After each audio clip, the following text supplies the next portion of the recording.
আসসালামু আলাইকুম প্রিয় দর্শক, অন্য মঞ্চের আলাপচারিতায় আপনাদের সকলকে স্বাগত জানাচ্ছি। প্রিয় বন্ধুরা, প্রীতি সালাম এবং শুভেচ্ছা নেবেন। এই যে এখন এই মুহূর্তে বাংলাদেশের জাতীয় নিরাপত্তা উপদেষ্টা ডক্টর খলিলুর রহমান ভারতে রয়েছেন। আমি আগেই বলেছিলাম তার 19শে নভেম্বর যাওয়ার কথা ছিল, কিন্তু শেষ মুহূর্তে তার যাওয়াটা একদিন এগিয়ে তিনি 18ই নভেম্বর সন্ধ্যার ফ্লাইটে দিল্লি গিয়েছেন। এবং খলিলুর রহমান গিয়েছেন মূলত অফিসিয়ালি আজকে 20শে নভেম্বর একটা কলম্বো সিকিউরিটি কনক্লেভের একটা কনফারেন্স হচ্ছে। ভারত স্বাগতিক দেশ, 5টি দেশের জাতীয় নিরাপত্তা উপদেষ্টা এই সম্মেলনে অংশগ্রহণ করছে। আগেও বলেছি এরা মালদ্বীপ, মরিশাস, ভারত, বাংলাদেশ এবং শ্রীলঙ্কা। তো এই আজকের এই কনফারেন্সে কিন্তু সভাপতিত্ব করবেন আমাদের বাংলাদেশের জাতীয় নিরাপত্তা উপদেষ্টা ডক্টর খলিলুর রহমান। ডক্টর খলিলুর রহমানকে বেসিক্যালি পেন্টাগন এবং আমেরিকার জাতীয় গোয়েন্দা প্রধান তুলসী গ্যাবার্ড কিন্তু বলেছেন ভারতের অজিত দোভাল জাতীয় নিরাপত্তা উপদেষ্টা তার সাথে মিটিং করতে। সো এই যে মিটিংটা হচ্ছে, এবং পরশুদিন তিনি গিয়েছেন, গতকাল সকাল 8:30 থেকে 9:30 পর্যন্ত 1 ঘন্টা অজিত দোভালের সাথে মিটিং হয়েছে। 9:30 পরে 1 ঘন্টা বিরতি দিয়ে 10:30 থেকে 40 মিনিটের মতো আরেকটা মিটিং করেছেন ডক্টর খলিলুর রহমান। সেই মিটিং এ ছিলেন ডক্টর খলিল, অজিত দোভাল এবং ভারতে আমেরিকার রাষ্ট্রদূত মিস্টার সার্জিও গার। এবং সম্ভবত আজকে সার্জিও গার আবার আমেরিকায় ফিরে যাবেন। সো গতকাল সকালে দুটো মিটিং হয়েছে। দ্বিতীয় যে মিটিংটা হয়েছে সার্জিও গারের সাথে, সেই মিটিং এর বিস্তারিতটা আমি এখনো পাইনি, কিন্তু অজিত দোভালের সাথে যে মিটিংটা হয়েছে সেটার আমি অধিকাংশ ইনফরমেশন পেয়েছি। কিছু ইনফরমেশন এবার আমি নিজেও এনডিএ, ভার্বাল এনডিএ তে সাইন করেছি, মানে কিছু ইনফরমেশন আমি জাতীয় নিরাপত্তার স্বার্থে এবং রাজনীতির কারণে, রাজনৈতিক পরিস্থিতির বাস্তবতায় আমি কিছু ইনফরমেশন আপনাদের দেবো না, কিন্তু যে ইনফরমেশন গুলো আমি পেয়েছি, আমি যে কারণে শুরুতেই বললাম যে ভারতের সামান্য করুণা পাওয়ার জন্য চাতক পাখির মতো তাকিয়ে থাকে, অথচ এদের বক্তৃতা শুনলে, কথাবার্তা শুনলে ভারতের মানে এত বিরোধিতা করে, এই দ্বিচারিতা আমাদের আওয়ামী লীগ বাদে সব রাজনৈতিক দলেরই প্রায় আছে। তো এই যে আলোচনাটা হলো, 1 ঘন্টা ব্যাপী বৈঠক হয়েছে। এই বৈঠকটা বেসিক্যালি ডক্টর খলিলুর রহমান শ্রোতা হিসেবে অ্যাটেন্ড করেছেন। এটা যা বলার এটা অজিত দোভাল বলে গেছে। মিস্টার খলিল প্রধানত 3টি কথা বলেছেন। আর পুরো মিটিং এ বাংলাদেশের পক্ষ থেকে একটা ভীতি কাজ করেছে, বাংলাদেশের পক্ষ থেকে একটা অনুরোধ কাজ করেছে যে অনেকেই সেফ এক্সিট চায় বর্তমান অবস্থায়। তো সেই বিষয়গুলো উঠে এসেছে আলোচনায়। কিন্তু আমি একটু বলতে চাই যে অজিত দোভাল তিনি কি বলেছেন। অজিত দোভাল তিনি বলেছেন যে গত 15 মাস 15 দিনে বাংলাদেশে আইএসআই এর বিভিন্ন পর্যায়ের কর্মকর্তাদের সাথে বাংলাদেশের কর্মকর্তাদের মোট 77টা বৈঠক অনুষ্ঠিত হয়েছে।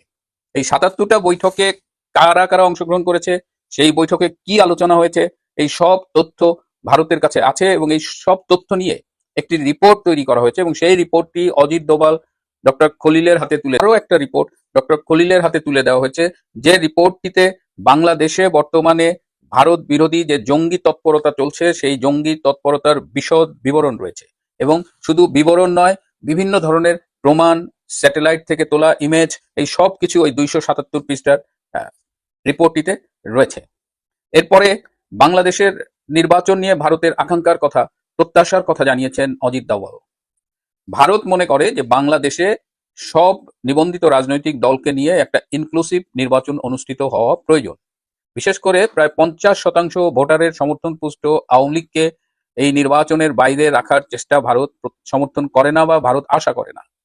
আওয়ামী লীগকে নির্বাচনের বাইরে রাখার মধ্য দিয়ে এই অঞ্চলে একটি দীর্ঘ অস্থিতিশীলতার যে সৃষ্টি হবে সেটি কারো জন্যই মঙ্গল বয়ে আনবে না, এবং ভারত সবঙ্গত কারণেই ইনক্লুসিভ নির্বাচন চায়। কাউকে বাদ রেখে এই অস্থিতিশীলতার পরিস্থিতির সৃষ্টি ভারতের কাছে কাম্য নয়। একজন উপদেষ্টা বা এনসিপির নেতা কেউ একজন নাকি একটা স্ট্যাটাস দিয়েছে ফেসবুকে যে ডক্টর খলিল আপনি ভারতে যাচ্ছেন, আপনি আসার সময় এই মৃত্যুদণ্ড প্রাপ্ত সো কল্ড আদালতের শেখ হাসিনাকে নিয়ে আসবেন। তো এই ব্যাপারে এই যে শেখ হাসিনাকে যে তাইজুলের আইসিটি কোর্টের একটা প্রহসনের বিচারে মৃত্যুদণ্ড দেওয়া হয়েছে, সে ব্যাপারে অজিত দোভাল ভারতের মনোভাব জানিয়ে দিয়েছেন। তিনি খুব স্পষ্ট করে বলেছেন যে যে বিচারিক প্রক্রিয়ায় যে আদালতে শেখ হাসিনাকে মৃত্যুদণ্ড প্রদান করা হয়েছে সেই প্রক্রিয়াটি পৃথিবীর কোন দেশের বিচারের মানদণ্ডে গ্রহণযোগ্য নয়, এবং ভারত এই বিচার প্রক্রিয়ার ব্যাপারে তাদের তীব্র আপত্তি জানিয়ে রাখছে। সুতরাং খুব ক্লিয়ার করে বলে দেওয়া হয়েছে যে এই শাস্তির এই প্রক্রিয়াগত কারণে এবং এই বিচার টিচার এই টোটাল বিষয়টা ভারত মানে না। এবার খুব এক্সাইটিং একটা কথা বলেছে যে এই যে কদিন আগে দিল্লিতে যে গাড়ি বোমা বিস্ফোরণ হলো, সেই বোমা বিস্ফোরণে বাংলাদেশের বর্তমান উপদেষ্টা পরিষদের 2 জন উপদেষ্টা সহ মোট 55 জনের সংশ্লিষ্টতা পাওয়া গেছে। এই উপদেষ্টাদের নাম এবং এই 55 জনের তালিকা পুরোটাই ডক্টর খলিলের হাতে তুলে দেওয়া হয়েছে। এর বাইরে আরো কিছু বিষয় আলোচিত হয়েছে, যেগুলো আপনাদের সামনে আমি বলতে পারবো না এবং বলবো না বলে প্রতিশ্রুতিবদ্ধ। শুরুতেই বলেছিলাম যে ডক্টর খলিল 3টি কথা বলেছেন। তার একটি হলো ভুল বুঝাবুঝি নিরসনে একসাথে কাজ করবে ঢাকা ও Delhi. Sorry, we are very very sorry. Court Ajit দোভালকে বলেছে, এই সব নথিপত্র সবকিছু পার করে বলেছে, sorry, we are very very sorry. এই যে ডক্টর ইউনূসের ভারতের বিরুদ্ধে কামান দাগায় আর তার জাতীয় নিরাপত্তা উপদেষ্টা যা কিভাবে সারেন্ডার করে। এরপরে ইন্দো প্যাসিফিক নীতিতে সর্বাত্মক সমর্থন করে ঢাকা। ঢাকা ও দিল্লির একসাথে অনেক পথ হাঁটার সুযোগ আছে, এই সুযোগ হাতছাড়া করতে চায় না ঢাকা। কেমন লাগতেছে? অবিশ্বাস হচ্ছে?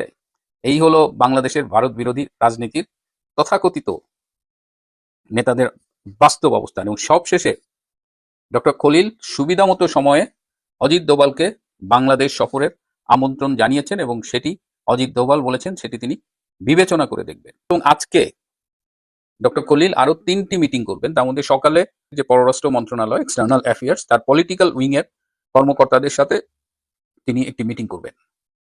এই পর্বটি যখন করছি তখন আপনাদের আরো একটি ইনফরমেশন দিয়ে দিই যে ভারতের উপরে যে মার্কিন ট্যারিফ আরোপ করেছিল কত 50% না কত, এই যে ট্রেড ডিল হবে এখন, এই ট্রেড ডিলে ভারতের ট্যারিফের পরিমাণ হবে 9.85%, 10%-এর কম। এবং $93 মিলিয়ন আরেকটা বাণিজ্য চুক্তি সম্প্রতি সই করলো ভারত আমেরিকার সাথে।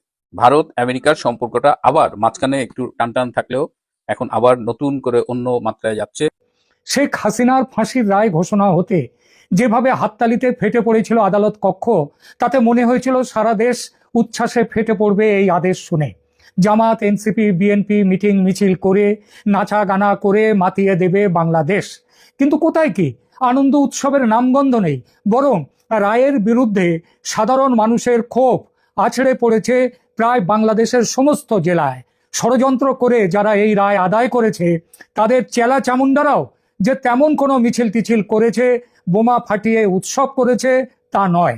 শুধু ধানমন্ডির 32 নম্বরে যেটুকু বাকি আছে এখনো, সেটা ভাঙতে বুলডোজার নিয়ে গিয়েছিল তারা।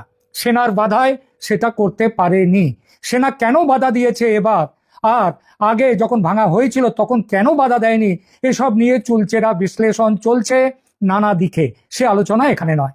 এখানে আলোচনা হাসিনার ফাঁসি নিয়ে।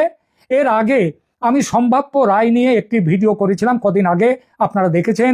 সেখানে বলেছিলাম তীব্র আন্তর্জাতিক সাহস করবে না ট্রাইব্যুনাল ও তার মালিক জামাতি ইউনূসের অবৈধ সরকার। তাছাড়া হাসিনাকে হাতে পেলে তবে তো ফাঁসি দেবে। ভারত হাসিনাকে ইউনূসের হাতে তুলে দেবে, এটা যদি কেউ ভেবে থাকে তাকে পাগল বললে কম বলা হয়। একই কথা হাসিনার স্বরাষ্ট্রমন্ত্রীর ব্যাপারে, তাকেও ফাঁসি কাটে ঝোলানো যাবে না, কারণ তিনি ভারতে, আর ভারত তাকে ফেরত দেবে না। তাহলে এই ফাঁসির রায় দিয়ে কি লাভ? এই জন্যই বলেছিলাম ফাঁসির রায় হবে না, কারণ এতে তো একটা চক্ষু লজ্জা বলে ব্যাপার আছে।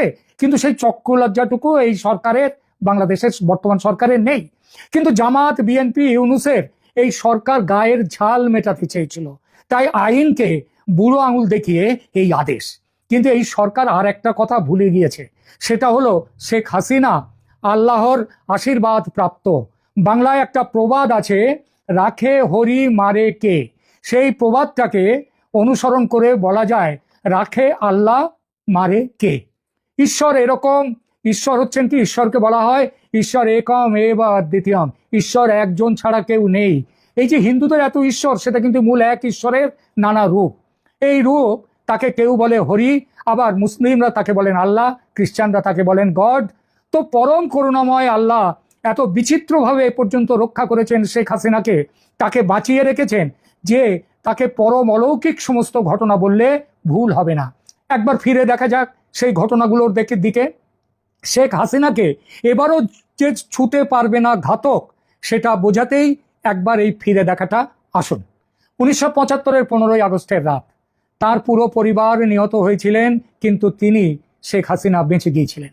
সেই রাতে তিনি এবং তার বোন রেহানা, সেই রাতে বঙ্গবন্ধু শেখ মুজিবুর রহমানকে সপরিবারে হত্যা করার সময় তার দুই কন্যা শেখ হাসিনা এবং শেখ রেহানা ঘটনাচক্রে বিদেশে অবস্থান করছিলেন, তাই প্রাণে বেঁচে যান। তার এই বিদেশ যাত্রা ঘটনাচক্র এই জন্যই বললাম, সেটা পূর্ব নির্ধারিত ছিল না, অনেকটা আকস্মিক ছিল। স্বামী ডক্টর এম এ ওয়াজেদ মিয়ার কর্মস্থান ছিল পশ্চিম জার্মানি। হত্যাকাণ্ডের মাত্রই কয়েকদিন আগে শেখ হাসিনা জার্মানিতে তার স্বামীর কাছে যান। পরে এক সাক্ষাৎকারে শেখ হাসিনা বলেছিলেন, আমি আমার স্বামীর কাছে গিয়েছিলাম, বিমানবন্দরে আমাকে বিদায় জানাতে সবাই এসেছিলেন, আমার বাবা মা, আমার 3 ভাই, 2 নববিবাহিতা ভগ্নিপতি। শেখ হাসিনা জানতেন বাংলাদেশ ও পাকিস্তানের যুদ্ধ অপরাধী গুপ্ত ঘাতকেরা তাকে জার্মানিতে মেরে ফেলবে, কারণ তারা চায় বাঙালি জাতীয়তাবাদের মূর্ত প্রতীক শেখ মুজিবকে নির্বংশে হত্যা করতে